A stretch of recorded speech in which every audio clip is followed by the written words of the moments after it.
Hi friends, ఎలా ఉన్నారండి? నేనైతే చాలా బాగున్నాను. నా పేరు సుస్మిత అండి. మాది విలేజ్ అండి, మడిచెర్ల. అదెక్కడ అనుకుంటున్నారా? కృష్ణా జిల్లా అండి. ఏలూరుకి, నూజివీడుకి మధ్యలో ఉంటుంది. అయితే మరీ చిన్న విలేజ్ అయితే కాదులెండి. కొంచెం పెద్దగానే ఉంటుంది. అయితే నేను ఈరోజు మా ఇంటి దగ్గరున్న కూరగాయల మొక్కలను, అలాగే పూల మొక్కలను చూపించాలనుకుంటున్నాను. చూడండి. మీకు తెలిస్తే కామెంట్ సెక్షన్‌లో కామెంట్ కూడా చేయండి. విలేజ్‌లో చాలామంది ఇళ్ళ దగ్గర చాలా మొక్కలుంటాయండి. అలాగే మా ఇంటి దగ్గర కూడా కొన్ని మొక్కలున్నాయి. చూపిస్తాను. అయితే ఇదొచ్చేసేసి విరజాజి మొక్కండి. నాకు విరజాజులంటే చాలా ఇష్టమండి. ఇదొచ్చి తమలపాకు కదండీ! అందరికీ తెలిసే ఉండిద్ది. అన్ని శుభకార్యాలకు వాడతా ఉంటారు. పూజలకు వాడతా ఉంటారు.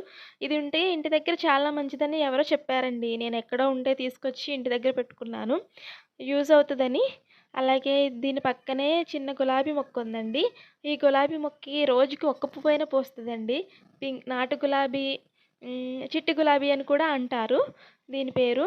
స్మెల్లొస్తదండి. అందంగా కూడా ఉండిద్ది. చెట్టు నిండా పూలొస్తాయి. కానీ రోజుకొక పువ్వైనా వస్తూనే ఉంటుంది. దాని మొగ్గ చూడండి ఎంత క్యూట్‌గా చిన్నగా ఉందో. ఇవొచ్చి ఇందాక చూపిచ్చాను కదండీ! చామంతి మొక్కలు. ఇప్పుడిప్పుడే మొగ్గలొస్తున్నాయండి. చలికాలం కదా! అయితే నేను అన్ని రకాల చామంతి మొక్కలు పెట్టానండి ఒక్క చోటే. అదంతా మిక్స్ అయిపోయి పెద్దగా పొదలాగా అయిపోయింది. ఇది పుదీనా అండి. పుదీనా చిన్న మొక్క పెట్టానండి పక్కనే. అది కూడా దానితో పాటు మిక్స్ అయిపోయింది. ఇది రెడ్ గులాబీ అండి. అయితే ఇది పెళ్లి రోజున మా ఆయన నాకు గిఫ్ట్‌గా ఇచ్చారు. 2, 3 పూలు ఒక్కసారే వస్తా ఉంటాయండి. ఇదొచ్చి నాటు కనకాంబరం అని అంటారు. చాలామంది ఇళ్ళ దగ్గర ఉంటాయి. మార్కెట్‌లో కూడా దొరుకుతాయండి. కానీ కాస్ట్ ఎక్కువ.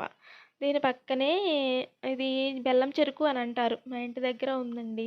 అప్పుడప్పుడు మేము తింటూ ఉంటాము. చాలా స్వీట్‌గా ఉంటుంది. ఇంకా దాని పక్కనే వచ్చి రేగు మొక్క ఉందండి. మొక్క కాదండి, కొంచెం పెద్దదయిందిలెండి. దానంతటికి అదే గింజ మొలిచిందండి. కానీ ఇప్పుడిప్పుడే వస్తున్నాయి కాయలు. చూద్దాం పెద్దయిన తర్వాత ఎలా ఉంటాయో. ఇంకా ఇవి వచ్చి వంగ మొక్కండి. 4, 5 కాయలున్నవి. మేము ఇంట్లోకి యూజ్ చేస్తూ ఉంటాము. అప్పుడప్పుడు కోసుకొని కూర వండుకుంటామండి. అలాగే చాలామందికి సౌందర్య కనకాంబరం అని తెలిసే ఉండిద్దండి. ఆ కనకాంబరం ఇదేనండి. చాలా ఎర్రగా ఉండిద్దండి. మంచి షైనీగా కూడా కనిపిస్తూ ఉంటుంది. కల్లో పెట్టుకుంటే మాత్రం ఎంతో సేపు ఉండదండి, వాడిపోతాయి. ఇవి నాటు కనకాంబరం అండి. అది కూడా దాని పక్కనే ఉంది. అందుకే మళ్ళీ చూపిస్తున్నాను. దాని పక్కనే అండి ఇది జామ మొక్క ఉందండి. జామ మొక్క కాదండి, చెట్టు. చాలా కాయలొచ్చినాయండి ఈ సంవత్సరం.